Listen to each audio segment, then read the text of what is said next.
And what is going on with everybody? It is your boy, Eric, aka Young God, coming to you live in the Green Dungeon, giving it to you real, raw, rugged, and have somebody on the other line. Let him introduce himself, man. Who we got? Hey, what up? It's Patrick Cloud. I don't have a cool I don't have a cool paragraph like you had. What'd you say? Cool, raw, It rugged. don't matter, man. I'm just, No, I'm just a I don't nigga, got man. nothing like that. Do I need something like that? That's Nah, kind of nah, something. man, nah. It's crazy because I got all these cool paragraphs or whatever, but I suck at technology. So I just found out how to like properly. I did it. I see. This. You're probably like my hundredth and like 18th interview, maybe, Wow. like in my Wow. life. A lot of interviews, and I just found out how to properly record audio. So you're like the Nice. second, you're like the second interview. So What do yeah, I'm the second clear audio one. second clear audio one, man. Second clear Oh, audio bet. one. Are you a tech guy? Um, I don't know honestly. Like I feel like I get by. I do like gadgets and all that stuff, but I ain't the person to call if something's broken. Mm. Like I'm interested in all of it, but I ain't the dude that fixes it and knows how to take it apart and put it back together. All that. See, I'm like the nigga like if it's don't broke. I mean, if it's not broke, don't fix it. And I just wasn't fixing it. My homeboy was like, "Yo, you gotta get OBS." I'm like, "Hey, I don't know what OBS is, but I ain't getting it, nigga." I tried That's how. it. Is that what you got? Is that what you're recording me I'm on? just doing OBS, and now the audio is way much better, man. OBS. All But right, I'm gonna look into that. yeah, but it's like outside of um like I guess because you guys are ADD, you guys do like a lot of in person stuff. So I know you like on your Instagram, you do like little Instagram videos and stuff like that. So like, how much of your I guess work is not in person? Not in person. So like Uh, basically like how much of your work involves you using a computer or doing something, editing it on a cell phone or something like that. huh. So wait, let me just to be clear. You don't like would a Instagram video be in person or would that Well, not be? so I worded that really weird, but for example, a roast me, all in person, right? You're doing it like this. This right here is digital through the thing. So that includes you doing interviews or podcasts over the internet or just anything working with like digital. Like how much of your work is digital based? Oh wow. I would say like 80%, Mm. 70, 80%. It's definitely a lot. A lot of people don't know we're like I'm full time at ADD, so I produce and direct there, and I make the show. So I'm not just on cameras; it's a full time job. So a lot of it has to do with digital stuff, but like we're on laptops 24/7. So if I'm not on set, it's I'm doing something digitally, and I mean even on set, a lot of components are digital. So it's really all around at this point.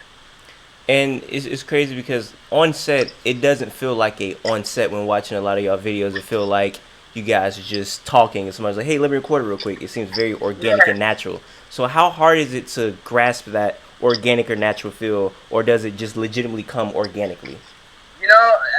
That's actually a really good question because typically a set or a professional set, you know, you're shushing everybody behind the camera. I remember season one roast me, the one that was like had the rotating thing.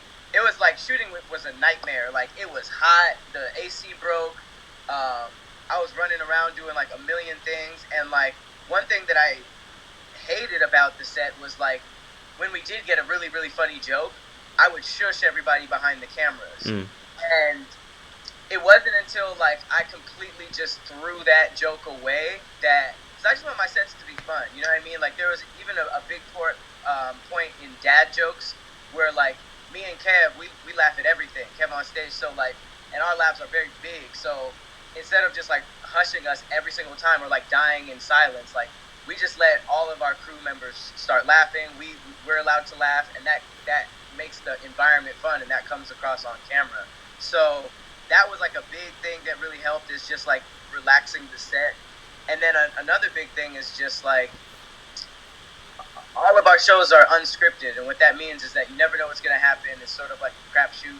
You don't have a script that you could give to an actor and have him do it your way, a million different ways.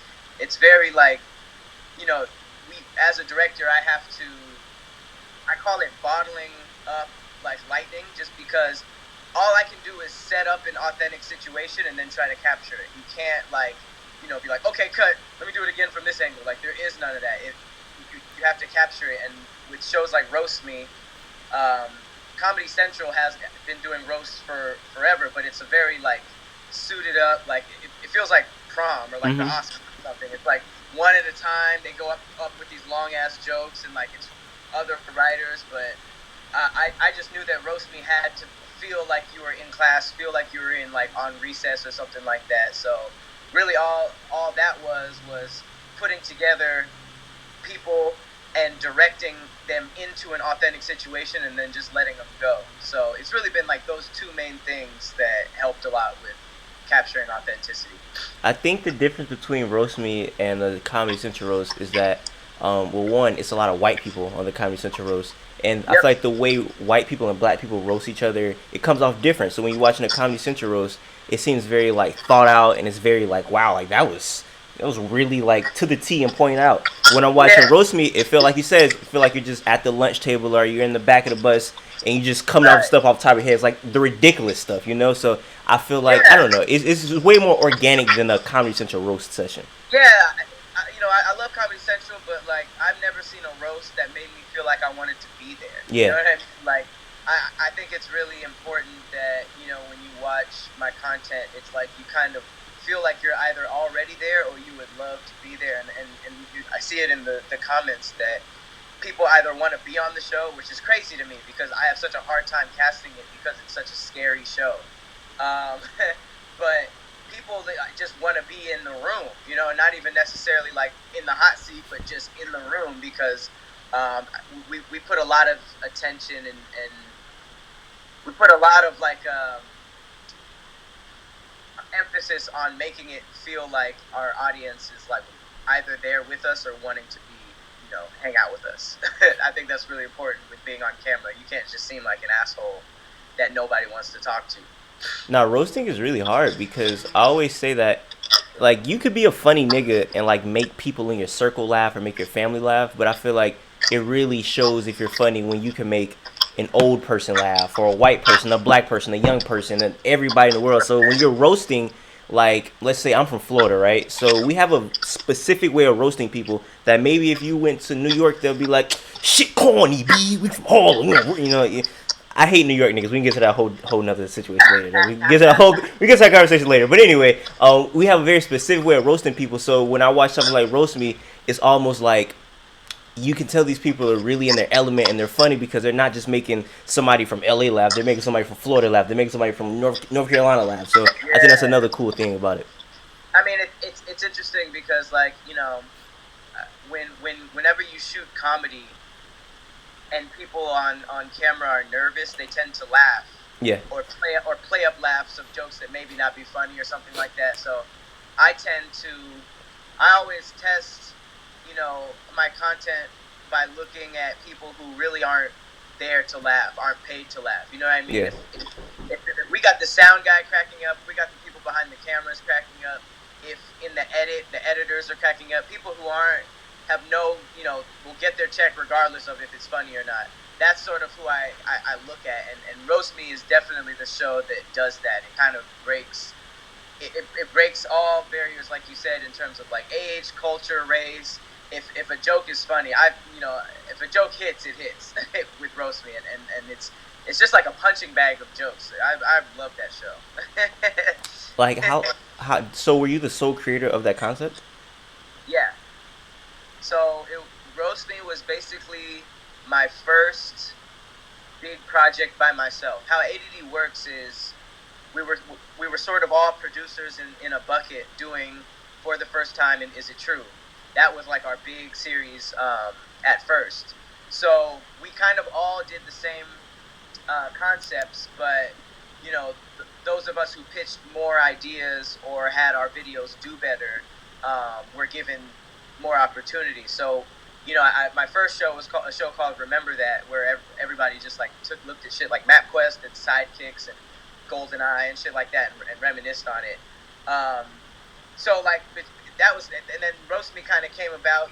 We knew we wanted a roasting show. Um, and I was sort of like working with Teddy and Doughboy at the time, and they always were roasting each other. And then Tahir came on as an audition, and he was roasting and stuff. So we knew that we had what it took to make something to go into the roasting, game somehow. And I knew that we would be going against Jeff Ross and Comedy Central and all of that kind of stuff. So I thought that the only way to do it would just to do it the authentic way, the black way, the way that they couldn't do.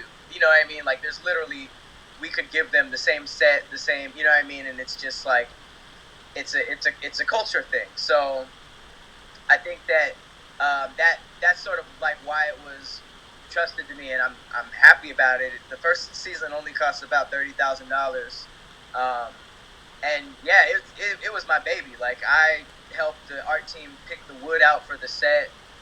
You know what I mean? I was basically I picked up all the cameras. Like, I was damn near a PA and a director on that whole set. Like, cause I was just so hands on, because it was like I literally like poured blood and sweat into that. And I to be honest, I told this story a couple of times when it wrapped. I didn't think it was that good, because it was hot, and like I didn't know if the comedians were like feeling it, because they weren't really like roasting like that. And I just remember I parked the truck filled with all the lighting and the cameras and everything, and I was just like, I'll return tomorrow, and I just wept. I fucking cried when Roast Me wrapped. So I was just like, man, I did all this shit, and I don't even know if it came out good. And then it took off, so I was wrong. No, but it was a lesson. It was a good lesson. No, it's crazy because it's like the things that you don't expect to take off, take off. Like, I always tell the story, like, I had this video at the beginning of this year. It went viral. It had like 7 million views. And it was a video of me asking, like, I was doing like public interviews of asking women why they like hood niggas. It's a regular video. I didn't think it would be crazy. People love it. A video I put blood, sweat, and tears in, get like no views. I'm like, what the hell? That shit is so stressful. Bro, that is the sole, probably biggest thing that creators like. I personally don't like that because it's like everybody I talk to that happens. Like, I remember one time we were having lunch, and the dog filters just came out, and Doughboy like lifted his shirt, and we put a dog filter on his like belly, and it got like 30 million views. Like, it was like one of our highest performing things. And like, just like you said, Will, the shit that we want and we put our like creative force into, and like, this is my art, all that stuff, that should be doing 100 views, and you just be like, fam, like, what should do y'all like what I'm doing? Brett, that should be making me want to like pick up my Glock and spin a block on a nigga, bro. I be ready to go shoot up somebody, bro. That shit be so annoying to me. But I mean, but to roast me, I like I said, it's a great thing, man. I gotta thank you for putting it out there, and I also gotta thank you for not putting too many New York niggas on it, because it would have been not funny if that was the case, man. You got a couple. You got a huge chip on your shoulder about New York. Hey, man, if I ever go to New York, man, them niggas gonna try to $150 my ass, man. But I don't know. It's just okay. So you are a West Coast guy, right? Yeah, born and raised. So a lot of West Coast people, and I say Florida people, I think we sometimes, from the people I meet, we have the same ideology about people from New York. So I'm going to talk about why I have a disliking for people from New York. You tell me how you feel about that. Okay. So my whole thing is, it's a couple things. One, they try to act too hard for no reason, like just for no reason. Like, I remember the first time I heard somebody say pause, and I was like, oh, okay, kind of funny. But then I like really start listening to it, and they would just say like pause for like simple stuff and be dead serious. Like, I'm like, it's not a joke anymore. Like, they're very serious. Like, somebody be like, yeah, man, that nigga, that nigga was, I don't know, something, and then they'd be like, pause, beat. That nigga's gay. Like, I'm like, are you offended by this? Like, I don't know. It's just really like hard for no reason. Hilarious. It's a lot of stuff, man. But I mean, do you ever meet people from New York and you've like, wow, this is really different from what I'm used to? Absolutely. I'm a huge fan of New York, and I'll tell you why. I think that same thing that you're talking about, New York is just like aggressive. You know what I mean? And yes. I love that because I'm from Los Angeles, where it's kind of like the opposite of that. It's more passive aggressive and fake. So like I always said, like, I wrapped up my experience in New York like this. Like, somebody from New York could get into like some road rage, like maybe a car almost hits them, and they can have a full on like argument, like cussing each other out, like full on argument, and then have a totally normal day after that. Whereas out in LA, that would ruin somebody's Yeah. day. And I can't believe, that entitlement come out like, I can't believe something like that would happen to me. So it's like the thing I love about New York. I remember I was walking around. I think we were in like Hell's Kitchen or Harlem. But no, we were in Harlem at night. Some shit we shouldn't have been doing. Yeah. We were in Harlem at night. It was me and like 3 other dudes. We were walking to a bar, and this big ass New York dude, he was just like looking at us from across the street. This nigga walked across the street, walked up to my homie. He was like, "Hey, you from Brooklyn?" And we were thinking like, we from LA. We thinking like, is this like the equivalent of Yeah. where you from, like some gangbanging type shit? So we were like, damn, this nigga brave. He's just like, you from Brooklyn? He's like, nah. He's like, I could have sworn you look dead ass familiar. And then he walked away. And I was like, yo, he walked across the street just because he wondered some shit. Like anyone in LA would just think that and be like, is that nigga from Brooklyn? I don't know, and keep going. Yeah. But like these niggas will just literally do whatever's on their mind, and I appreciate the shit out of that because LA is not like that at all. No. And I fuck with New York. Like even New York chicks, like even though they be aggressive as Oh no, hell, they are the worst. Nah, they be fine, but they the worst. depending Man. on the voice. If it's like like we're that tick at nigga. Yeah, like, but that hey. But I will say that East Coast chick mentality that's just like say what's on their mind, aggressive. I do like that shit. I love New York so much. It's crazy. It's so much culture because they are right on top of each other, and you got to travel with everybody. So No, I don't know if like, this may be a weird kink of mine, but I low key like women that's like low key kind of like dominant and aggressive, like a girl that's kind of like gonna talk shit. Like I kind of like that, but well, I feel like you don't like New York? hey, they something else, man. I talked to this New York girl one time, and like when she get mad, she'll argue with me, and she's like a nigga. That shit scared me. She would just be like, "Dead ass B, dead ass. You was dead ass wrong, B," and I'm like, I "Yo." feel like they could beat me up, or they for Definitely. sure know a couple people who could beat me up. But like I don't know what about like Baltimore, like girls from Baltimore? I don't like their accent. That shit's nasty. That shit's disgusting. I Girls don't from want to. Maryland are cute as fuck, though. I don't want a bitch that sound like Snoop from The Wire, man. That shit is not cute to me, man. Or anyone from The Wire. Anyone from The Wire, man. But no, I love women from Maryland for sure. I can't get it. I mean, you being from not Florida, every time I talk to somebody that's not from Florida, they always seem to have like very wild thoughts on Florida. So like, when you see the Florida man memes, like what is your perception of Florida? Florida crazy as hell. I ain't gonna lie to you, like I ain't gonna lie to you, like especially in LA. But you know what's interesting? Someone told me the other day that the reason why the Florida man thing is so popular is apparently you guys don't have the same rules with media that a lot of other states have. So apparently, like where some of our headlines wouldn't or couldn't go viral, your headline something to do with y'all media laws, where it's just like available to the public. So like you guys have more of a chance of going viral with a crazy headline. But I do think that there's something in the water out there too, because Nah, I'm gonna just use that. I'm gonna just use what you said. Nah, I don't know what I'm gonna use that. It's something with the laws, man. It's just something with the laws, man. Nah, man, I don't know. I mean, y'all got Zimmerman walking around. That's what started it. I think. I think Zimmerman was the Florida man like birth. Nah, man, I think that was way before. What have you? I've never heard of Florida man before Zimmerman. Bro, y'all killed X out there. That shit, man. Niggas, Florida wild, bro. Kodak Black is from Florida. Y'all got a lot of shit going on. Florida is the capital of homeless people eating niggas' faces. That's a fact. I've never heard of that anywhere else. Shout out to the greatest Florida rapper of all time, Kodak Black, man. That's a fact. I do like Kodak's music. You said what? I do like Kodak's music. Yeah, he's an interesting fella for sure. And then I know like niggas in LA, for whatever reason, I'm a sports guy. I don't know if you're a sports guy, but not a sports guy. Not really, but I'll try to follow it up. Whatever you're talking about. Well, no, I was going to ask you, can you play basketball? I played basketball up until 9th grade, and then I switched over to music. It got too real. Oh, like right now, if you had to go hoop a nigga, would you have any confidence in yourself? Yeah, just because I would just try to talk like I'm better, and then when I lose, I'll be like, yeah, I never had a chance. You can't go into it thinking I don't Yeah. have a chance. You know what I mean? It's competitive. I bring that up because I'm coming to LA and I'm trying to hoop as many niggas as I can when I get out there. So, if you're down for the challenge, man, I'm trying to set that up, man. That's all If I'm it's a saying. challenge, then I don't know. If it was something like somebody passed me the ball, then Nah.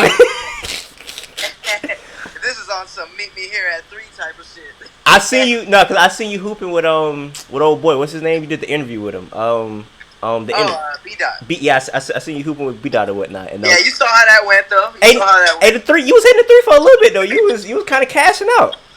That could have been editing. That is super duper funny. But yeah, I think going back to ADD, a cool thing about ADD is I've seen a couple guys from there, like their career after they've been on there kind of like took off and a better Absolutely. things. I forget dude name. How unprofessional me not know it, but dude from the series with him, Slink and Teddy, where they used to do the first times. Move. That's bro name. Yeah. That nigga is in every commercial ever made Every now. commercial. Man, I can't watch commercial without that nigga. That nigga is he's everywhere, crazy. man. He's crazy, right? Is that He something that gets you would expect for gets him to be ambassadors. everywhere? You said what? Is that something that you would expect from him to be like everywhere like that? You know, I'm a huge fan of Moo. Like I believe that Moo and Ian, they have a duo called Dr. Chorizo that was on ADD for a long time. I was always their biggest fan. They weren't on ADD. They weren't on ADD as much because their humor was so strange. It just didn't really sit with our specific audience Yeah. as well. Um, but yeah, I mean, Moo is one of the funniest people I've ever met. So I absolutely am not surprised. Definitely the capacity because he's so goofy, and then I see him as a dad in a Pampers commercial. So That's like crazy. that part is super weird because I'm used to him wearing a wig, talking about being a transgender gangster. You know what I mean? Yeah. Like he has so many wild characters and ideas that it is funny to see him like booking these like super like fatherly roles. But other than that, like I'm totally not surprised by really anybody who's blowing up right now. Just because everybody's so talented, like they offer their talents to my show, so it's like I love to see them take that and like actually do something where that they can get paid like a lot more than I can pay Nah, them. yeah, a lot of these dudes are really, really creative and they're very versatile, and that's kind of goes back to you where you said you used to do music. I was curious, so why did you ever step back from music? I actually stepped back from music for a little bit to get all of this going, just because it took up so much time. When I first started at ADD, I was like really really grinding because at first I was an intern, then I was like a personal assistant, and then I was a PA, then I was like the equipment manager. Like I was like literally like learning because I didn't know shit about film and camera, so I Yeah, was learning about this whole other new thing and comedy and like what it is to make a show. So like that took a lot of actual physical hours. Like I was renting trucks and getting like it was just a lot of work. So I actually did take a step back from music, and my group of friends, a collective we have together called Innovator. But then once things started really like happening, and I started getting people who were like interested in like other stuff that I had. I started, showing them my old music, showing them the music that my friends have been working on, and people have like been attaching to it, and like especially this latest company that I just made called Protect Your Light. It has a really good message with it, and I made a song with it also, which really like introduced a lot of people to my music. So I've really been, now that things, I'm sort of like delegating more with my time and the other stuff I'm doing. I have a lot more time to be in the studio, so I've definitely been. I was able to release a project last year, and I have a couple projects this year. I think one of them might be coming out within the next week. But yeah, I've been really, really getting into it, and like people that have been applying to my Patreon. a lot of them are big fans of my music, so they've been like asking for sort of like leaks and like early snippets of stuff off of the new album, which is really like keeping me working. You know, like Mm. that's one thing that's really cool about having people like actually asking about it. Because when I was in a band, sort of like in my early 20s, we did music all the time, but we never promoted it. We never dropped anything. Like we, it was literally like something that all, the people around us knew about and liked, but like we never really put it out there. So it's cool that like now we're finally putting stuff out there and we have people sort of like asking for more. It's kind of keeping us busy and keeping us in the studio. How does it like excuse me, how does it go from, well, not how does it go from, but how did you learn to take a little step back? You were saying that you didn't know anything about cameras or angles or anything like that. How did you get into learning about the fundamentals of that side of the industry? I was just really like hungry for it. You know what I mean? Like I had experience with cameras subtly because you know, like I've been doing music since I was like in my early 20s. So we were shooting music videos and like I've always been like directing. So you know, I would direct a few of our music videos and we would shoot them ourselves sometimes.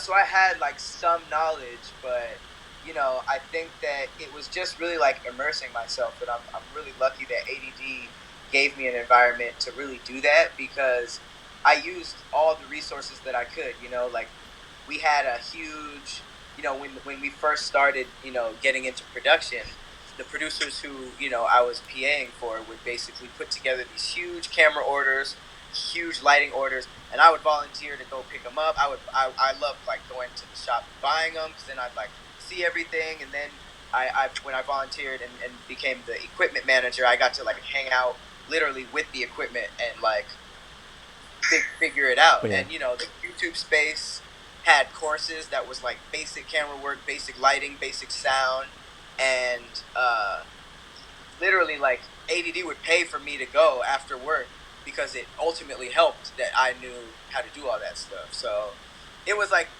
it was like that, you know, YouTube, you know, just trial and error, doing it on my own. But it was really just literally like being in the environment, you know, helping the DPs set up everything, watching them, asking questions, all that kind of stuff. No, I interviewed this guy recently. His name is Bill Wirtz. He's a YouTuber, and like he made this crazy video about like the history of Japan, and it got like 100 million views. He's a crazy Wow. guy, crazy guy. And we were talking about the little things that inspire us, and he was saying that how he was looking at Blade Runner and the lights in Blade Runner and the way that the lights projected off the walls in Blade Runner inspired him to do a video or something like that. So just Nice. for you, are there things that are just small things that people wouldn't even care about that you really that inspire you, or something recently that inspired you that was just really small in detail? Because Absolutely. I feel like when working with film and stuff like that, you start to pick up on little things that you wouldn't usually pick up on. Yeah, for sure. You know, it's interesting. Like, it doesn't really take much. I'm really into like composition of, you know, like basically like how a shot is put together and colors is really big for me too. Like yesterday, I was watching this horrible movie on Netflix. It was like it's called like Rim of the World or something. King Batch is in it. King Batch was really funny in it though. But even though the movie wasn't good, like the colors were really dope. Like the color correcting process was really exaggerated, and they were like kids on a in a summer camp, and the canoes were like super bright red, and the blues of the water were like really bright, like sky blue, and Mm. stuff like that is really really cool to me. Um, I'm a huge fan of Alfred Hitchcock. My favorite movie by him is Vertigo because every shot looks like a painting. Mm. So, like just how they colored it, how all the shot compositions were. And then I would say that the most bizarre thing that I guess would be a good answer to this question is I'm obsessed with I'm obsessed with seeing people or characters I love breaking character. And when I was in college, way before I even thought I was going to be doing this stuff, my favorite show ever is The Office, and I was so in love with that show that I've watched the seasons through maybe like 10 times each, but I got so bored with the regular episodes, I started watching the bloopers Mm. and the outtakes, and I love bloopers and outtakes because, like, number one, it kind of showed me a peek into Hollywood because it showed like somebody messing up and then like having to reset and then Yeah. like going for a take again. And I was like, oh, that's super interesting. But the biggest thing was like seeing. Do you watch The Office? I don't. I've liked. I watched like one episode. I'm super like not on it. Okay, well, yeah, there's this character named Dwight. He's like this super I'm familiar with the serious. characters though, so I know who Dwight is. Okay, yeah. So Dwight, he's like super serious and nerdy, and then I think something unplanned happened or somebody ad-libbed something that was funny, and he completely broke character. He was just like, "Dude, that was hilarious," and it like literally showed who he really was for a second, and then he got back into character, and like that's huge for me. You know what I mean? That's basically the whole thing with dad jokes. That's the whole thing with great taste, where you got six people trying to make that person great character. Like roast me is about like somebody literally possibly a room full of people laughing at your biggest insecurity, and then being able to like say something to them back, and then everybody's friends. Yeah. Like it's literally like breaking character and then getting back. That's like a huge thing that inspires me, and I think that I tried to put that into everything that I made. Well, based on a couple of movies and shows you said, I have two recommendations that you might like to watch. Okay. Corporate, really good TV show. It's basically The Office if The Office was more like cynical, and it's a Comedy Central show, and it's basically these two guys who are in this corporate office and they want to be like good guys, but corporate greed is kind of like overcoming them. So they're like, do we be good guys or do we like overcome to like this greed? And they're like, fuck it, we need money, so we're just gonna be greedy. And it's a really funny TV show. And for I guess inspiration, you should watch this movie called In the Mood for Love. It's a Korean movie, and it's on YouTube. And yeah, it's like a really, really like deep movie. And I feel like just from like lighting and camera angles and colors, outfits, I feel like that's something you might watch and you might really like. It's a really good movie. What's it called? In the Mood for Love. Okay, let me write that down. So yeah, it's on YouTube, so it's for free, and you just watch that, subtitles and everything. It's a really good movie. So yeah, and I also wanted to ask you about your music. You were talking about the collective that you had, and I was really interested because I just interviewed these guys, and you actually was just dancing their song on your Instagram story. That's funny. The ZHD niggas. You know what I'm talking about? What are they called? I think nigga name is ZHD. That's the nigga. That's the song you were dancing to on your story with the foreign dude. Yeah. That song. So I interviewed those I like that niggas, song. and I was asking them about like lyrics, and I was asking them, are they like people who are into lyrics and into bars? And they said no. I said fuck all that. So for you, are you a person that's into like what you're saying? Like, is what you're saying important, or is it all about the vibe and the sound? It's very important. Mm. I do think vibe is first, but I do put a lot of thought into what I'm saying. I like I like I like what rap is right now. You know what I mean? Yeah. It's a little bit more fun than it is deep, but I don't think people are weird. Like people act like rap works if every rapper is common. You know what I mean? Yeah. Kendrick. Like it doesn't work like that, and I feel like it sways. Sometimes it's Soldier Boy era, sometimes it's Kendrick Lamar era. Like I think it's fun right now, so I don't think there's anything wrong with having fun. I would just say that for me personally, like even if a song is about having fun, I just think that rap nowadays is very direct with what it's saying. You know what I mean? It's there's no metaphor. There's no like I guess like a word painting. Yeah. I'm a huge fan of like classic rock, and like Jimi Hendrix used to write shit like I stand next to a mountain and I chop it down with the edge of my hand. Like nobody really writes like that. That's almost like it's almost how like gods used to write. Yeah.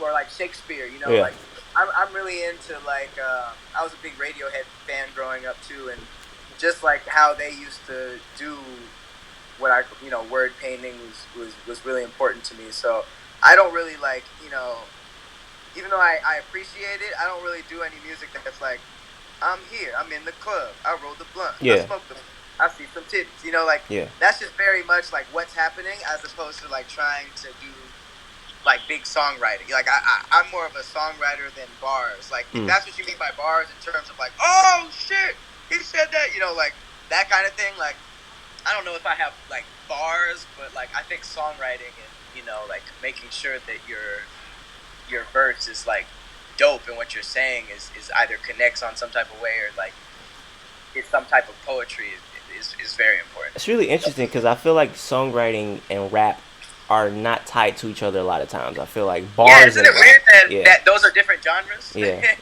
That's weird. I guess hey, niggas can't songwrite, huh, man? So, I don't know, man. That's A lot weird of to me. times. Yeah, that's very interesting. I feel like an element of rap that is coming back is niggas can freestyle. Like I see a lot of people freestyling a lot. Are you a good freestyler? No, when I when I freestyle, I just try to be funny. I was That's def. that is a gift. Like I know like niggas like Black Thought and Kendrick are like literally like a faucet. Like you could just be like rap, and they'll be like okay, and they'll just go until you tell them to stop. Yeah, Like Juice World is like crazy yeah. good, but nah, I didn't get that. I did not I get was that. definitely gonna put you on the spot and ask you to say a bar, just off the top of your head, if you got one. Just one Oh bar. shit! If you got I mean, one, I got hella bars. just I give got me Willy Wonka level just bars. give me one off top, man. All right, look, yo, bitch, get hollered at like a construction worker. Mhm. I put a hard hat on her and made her a construction twerker. It's hard. Not done. Oh, okay. No, I'm done. No. Those were two bars too. Not done. No, I'm done. That's hard. That's hard. See, That's so you can see that the songwriting yeah, that's definitely songwriting. That wasn't bars. That was songwriting. it flows through my it flows through my aura. That was definitely Plato's level of philosophy right there. Man. That was crazy. Thank you, That thank was you, thank crazy. you. Yeah, get that a lot. Plato level. I'm just fucking with Nah, you. something that I know is coming up is or something I know that's new in the works, or something that's new to 2019 is the new season of Roast Me, right? I know a lot of people were asking about that. It was like, is it done? I seen you drop the trailer, and that's coming out. So yeah, I guess like, what was the holdup for the people wondering like why wasn't it like I guess right away? You mean like this past season? Yeah, Last season? yeah, this past season. You know what's crazy? There wasn't really a holdup. Every year we drop it within the last 4 months of the year. Okay. So I guess people, because at ADD, my job was to put out a new show every 2 months. Okay. So, like last year we put out, I think Dance Break was first. Then we had a show called the Hot Box Challenge. We had Stoner Stories. We had IDK How Pull Up. All of those shows, You Trash Fam, all of those shows were what I was supposed to do, and then we ended the year with Roast Me and then a Roast Me Christmas special. Mm-hmm. We did the same thing the year before. But I guess that was just such an internal plan. Like, we never really said that ever. We never said, like, every year at the end of the year. Like, that was just always, like, how we understood it coming out. So every time there was, like, a new show, which was my job, Yeah. whether people liked it or not, people would be like, oh, this is dope. Where the fuck is Roast Me? They just wanted it, like, as consistent as Dad jokes. How annoying is that? Taste and stuff like that. You know what? It's 50-50 because like on one half of it, it's like, let me do other stuff. Yeah. Like just give this other stuff a chance. But then it's like, I can't be mad at people who are demanding something that they like because they like it so much that I give them. So, it obviously got annoying because, being the creator of a show that's all about making fun of people, that gave everybody the permission to just roast the shit out of me. Yeah. At any, you know what I mean? And when I was first starting, I didn't know how to deal with that. Like, I would look under my picture and be like, you blah blah blah blah blah blah, and I'd be like, fuck you, blah blah blah blah. They'd be like, and then they hit me back with the, oh man, I'm just a big fan of the show, blah blah, and then I feel bad. So it's just like, but I mean, I think that it was such an internal thing that it was at the end of the year that we didn't really broadcast it enough. So people thought that it was a year, pushed back when it was essentially just coming back the same part of the year. And then people just didn't really like that it was behind a paywall, even though it was only $3. Nah, that's definitely gonna get annoying with niggas like trying to roast you because that's like your biggest thing right out right now. So they know you for the roast me. So it's gonna. Right. I don't know if this ever happened, but I know it's gonna be times where people see you in public and he's gonna like roast you. And you're not gonna be in the mood to talk. You're like, nigga, what you talking about right now? Yeah, Because it happens quite a bit I actually. know that gotta be annoying because I feel like I'm gonna get to the point where white people gonna be coming up to me with bonnets on. I'm just like, please don't come to me with a bonnet on. Is that your thing? That is my thing. So I know it's gonna be white people coming to me like, hey, I got a shower cap on, guy. Like I'm like, shut the fuck up, please. I didn't know if you was just like, fuck it, like I'm comfortable at home. I'm gonna just do this interview. Like, okay, I mean, it is my thing, and I'm comfortable, so it's one of those things. So yeah. that's dope. Just be careful, because people are gonna people are gonna roast you just like they roasted me. So Oh no, I mean, hey, stand strong and keep it on, man. hey, you gotta think about it. I'm a nigga with a bonnet on. I gotta know how to roast, man. I ain't walking around Florida out of all places with a bonnet on. Don't know how to roast, man. You got it. I didn't know if it was like acceptable in Florida or something or whatever. Nah, definitely. I was out doing videos. This one nigga was like, "Man, ain't talking to this punk ass nigga, man." I was like, "Oh, all right." So nah, man. You know, Nigga refused the interview? yeah, man. Cause like I asked this girl to do an interview, and she was like, "Yeah, what is it about?" And then her dude was like, "Nah, I'm good."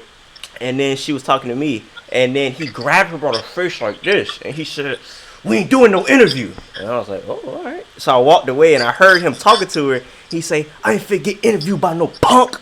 And I was like, "Oh, alrighty then." So you know how niggas is, man. That was a man on the street, just random dude? Yeah, just a random ass Okay. nigga. You know how niggas get though, man. Like Yeah, fragile masculinity. definitely when they're in front of their girls, you know how they, ooh, I gotta be your tough man.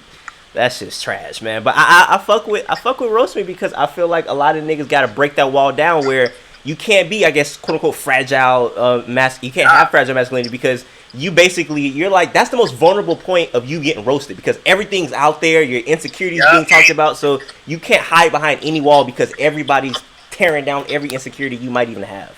That's the best part about it because like we have to make sure like all right if you're gonna be on the show you can't be a bad sport, you know what I mean. We've had a couple people think that they were funny and then when they're on the show and they jokes ain't landed but somebody's like tearing their ass up or something that they're sensitive about and then they start getting mad and shit like that, but like on camera you look so dumb. Like if you get mad or offended or like try to like say something back like to cover yourself, you just look dumb. You know what I mean? Like Doughboy was probably like one of the biggest MVPs on the show because he was able to take so many jokes and just like laugh with it or go along with it. You know what I mean? Like people like that is how the show becomes more of a family environment and not really like bullying. Because that's a huge thing for me. Is because since I do care about that and I'm sort of split down the middle because I also have this really like mean show, but on the other side I also have Protect Your Light, which is helps people with depression and I want to help out people with stuff like that, bullying, anti-bullying, all that kind of stuff. So I try to make it very very very clear that it's a good environment. Everybody here is fam, and hopefully if we can all point at an insecurity and laugh at it and then dap you up immediately, like that lets people know like we're okay with it. Yeah. We had a dude with a paralyzed dude from the Week Down, Jay Wheels. Classic episode. Really funny dude, really good dude. And the first time he was on the show, we were I wasn't sure if that was okay. I wasn't sure if that was too much. And he said, I want to do it, blah, blah, blah. He was super excited. He, like, flew himself out. And we ended up having him on. And the first time he was on, he got it. He got what he asked for. But what we didn't know was his mom was there. His mom came up to us afterwards.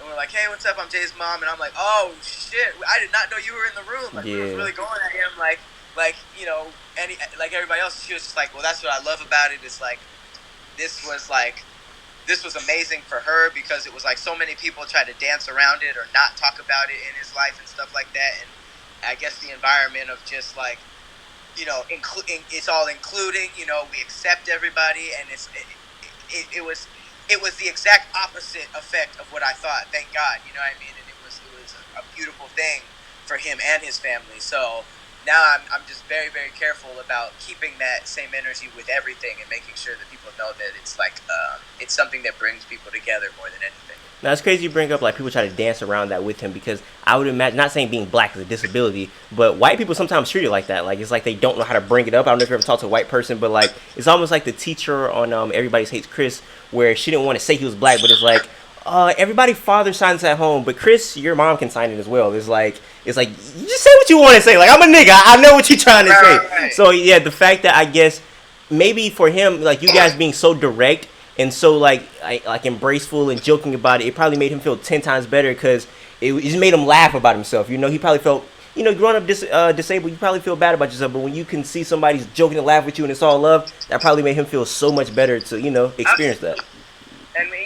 And we accept it. You know what I mean? Like I feel like if you dance around it, it's because you don't accept it. You know what I mean? But if you can say like, boom, you're like this, ha ha ha, still love you though. You know what I mean? Yeah. I think that's a very, very powerful thing because it's like the difference between having a best friend that won't tell you when you fucking up. You know what I mean? Yeah. Like a best friend who can argue with you and be like, you are fucking up Yep. is really a friend as opposed to somebody who just doesn't really want any type of conflict or whatever. It's that level of realness that makes it family. Yeah. I guess, and lastly, before we get out of here, you said something about the mental health and the bullying. I just want you to speak more about that on what you're doing to have a, I guess, dialogue about that. Yeah. So I think it's amazing that we're in an age that it's talked about so freely. I I've been personally I've been blessed enough to not deal with depression growing up, but a lot of people close to me were, and a lot of people we tried to help, but the narrative was so different back then that it was tougher to get people to talk to you and get people to really like open up about it. And now I think it's so beautiful that it's so normalized now. So I just try to I try to use my platform to shed light to that as much as I can because I started noticing like, I'll admit there was a point in time that I was sort of making videos for the numbers and how many views and stuff, but I started getting interactions, whether it be people coming up to me or sending me messages, and people who were just dealing with deep bouts of depression or PTSD, like just like a lot, or just not even maybe anything on a deep level. It could have just been like a really bad breakup or maybe family problems. You know what I mean? I started getting those messages, and it just those numbers became people to me. Those views weren't just numbers; those were potentially people that I can help. Because once you start hearing that people go to your page when they're feeling a certain type of way, or like you start talking to people who are dealing with suicide, I just that's what I wanted Protect Your Light to be. I wanted to start that company to not only have a platform to speak on it and post. I'm a big believer of filling yourself with positive. Like if your timeline is nothing but niggas getting shot by the police and rappers talking about all this bullshit and like models talking about how much you can't have them and fake shit and stuff like that, then your mental is going to be different. So I started noticing when I followed a whole bunch of motivational and positive accounts, I started reading them, and then I started reposting them, and then every time I reposted this, I would get 20 messages saying I needed this so much. Yeah. So I just started a whole account just for that kind of stuff. I want to start speaking if I can. I want to start putting together like lessons and like lesson plans on just things that I feel, or I can I want to also hire people on to speak their experiences as well.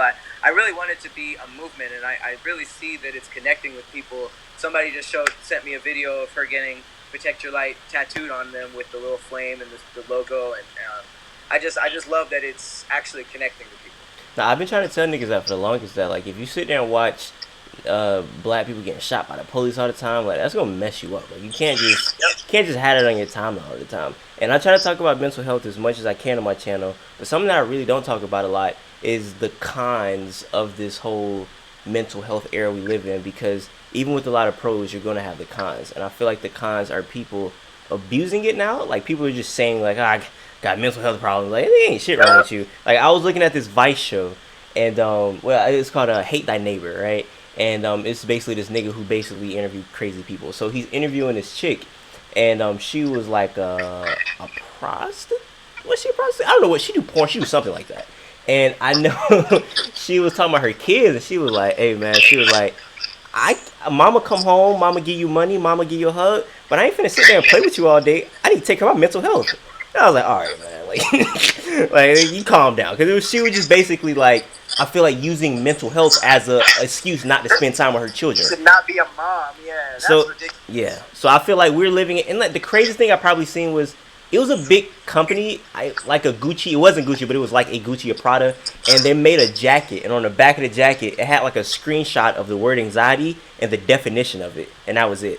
And I was just like, okay, you're obviously trying to capitalize on the whole mental health thing to get money off of it. So Right. it's just a lot of that Yeah. going on right now. I mean, look at all the rappers that are like, I'm a sad boy, and I Yeah. do drugs because I'm sad and all that stuff, and like, you know, people are using it as an excuse to get out of stuff. Like, I remember Bow Wow after he was, you know, everybody was talking off him. He Yeah, that was nigga's going like, "Man, I'm bonkers. depressed." Yeah. Yeah, but he was saying I'm depressed and all that, and even JD were like, had to go on the Breakfast Club being like, nigga, you are not depressed. Yeah. Like, so I think that it's, yeah, as with everything, like you said, it's definitely going to be abused, but I think it's better than being in the shadows completely, you know? No, definitely. You said something about. Damn, didn't Bow Wow put like an album out, like I want to kill myself or something like that? I hope not. I swear, hold on, I gotta find this when we end this. Hold on. Let me find this real quick. I know I'm not tripping, bro. Bow Wow put out a crazy album, like I think he was like in a straight jacket, and he was like yelling. You remember this? This was like last year. Nah. Oh, man, I I can't. want to kill myself? It was something crazy. I know he was.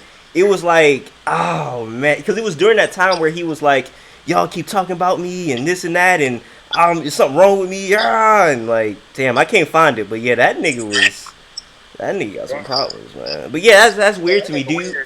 Is that something that you I don't know, like, how do you think we can avoid people trying to abuse and capitalize off of such a serious topic like mental health? Um, I think it's.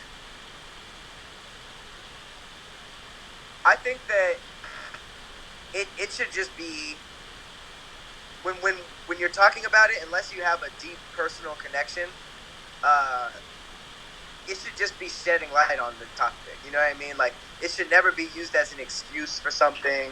It should never be used that, you know what I mean, like as a reason to not do something. You know, like if you're really dealing with something, then you should go get help. Yeah, but it's like you start taking advantage of it once you start putting a camera on and using it, like you said, to exploit. You know, once it's like you're using it for merch, or like it's really just exploitation of it. You know, like I think that's it in a nutshell. If you start exploiting mental health, like for me, I just want to. That's why I rarely directly talk about it, because my experience with it is the stuff that I'm just doing and putting on my channel is helping those people, and I talk to them in private. You know what I mean? But and then when I do talk about it, it's just to shed light on it. But it should never be used as an excuse to do something that you're not supposed to be doing, not or to get out of something, like you said with parenting. Like, I think that's when it gets a little muddy.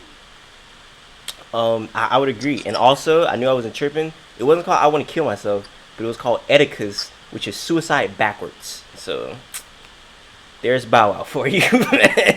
Oh, man. I mean, like, there's not that many people who I feel like I could say just stop. Because, like, that's just a really mean thing to say. It's like, just stop doing what you're doing. Oh, yeah, But and then I feel like he needs to just hold on. And then on that same album, he had a song called Death, track number 4, Death, and then in parentheses it says, I want to die. So I knew I wasn't tripping, man. That's exactly what you were talking about. Exactly. That is exactly what you were talking about. And then he has a song. I genuinely don't believe he feels that way. He just thinks it's cool. And it's weird because like becoming depressed and stuff like that, it kind of became cool. The same way that when Nipsey died, being positive became cool for a second, and it's just like, bro, like either you're like that or you're not. It's just weird to put that act on because of a rapper or a fad, you know. Hey man, niggas is weird, man, and I think that's the perfect way to end this interview, is to say niggas is weird, man. Niggas is weird. Hey, to quote a New York rapper, even though I just shit on New York all throughout this interview, to quote a New York rapper that I don't even listen to, Troy Ave once said, man, niggas is weirdo rappers, man. And niggas is weirdo rappers, man, and that's what it is. I've never heard anybody quote Troy Ave, but shout out to. I like a part of me just kind of died inside when I did that. So I mean, Is that wrong though? I'm sure he'd be saying some crazy shit. He don't. He don't. I've listened to him. He don't. He don't. But for everybody listening, until next time, I say what I mean what I say. Haters gonna hate, players gonna play, and y'all holla at your boy. Yeah. And